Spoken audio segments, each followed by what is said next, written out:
Hi, I'm Conny Karlsson Lundgren, a Swedish visual artist living and working in Stockholm.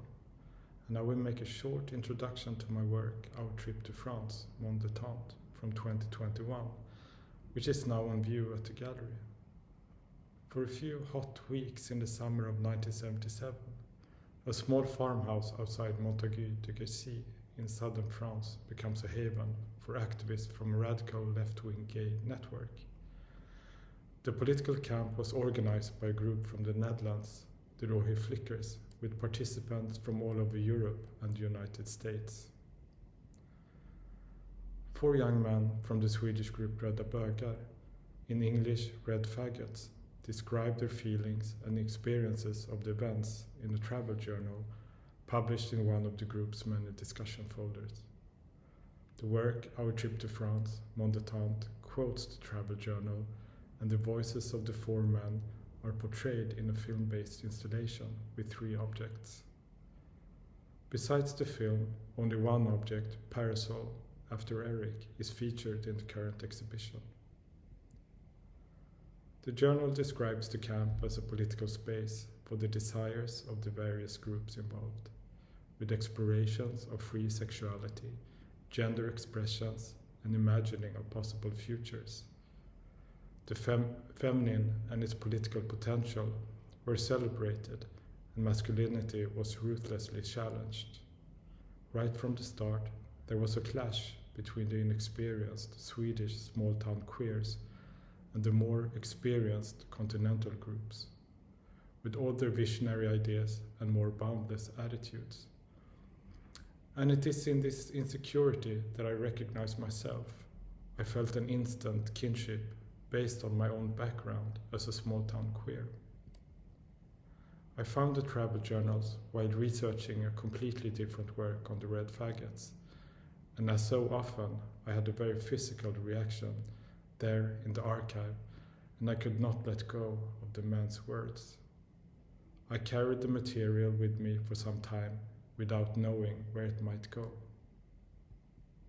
For me, archives and collections are material that guides, twists and bends and shapes work.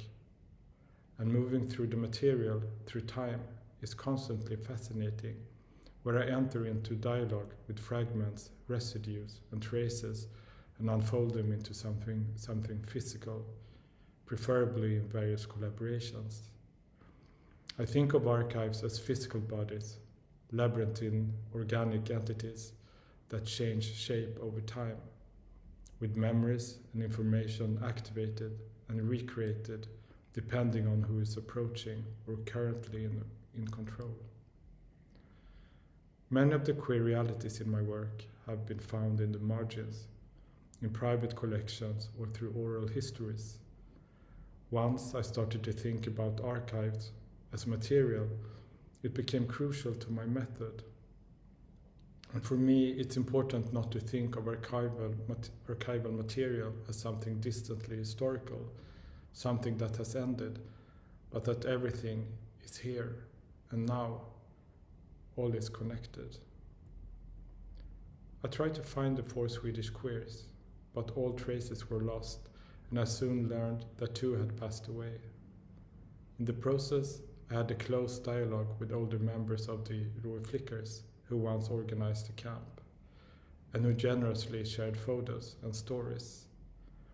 And they also helped me locate the farmhouse. And in the midst of the pandemic lockdowns, an opportunity to travel opened up.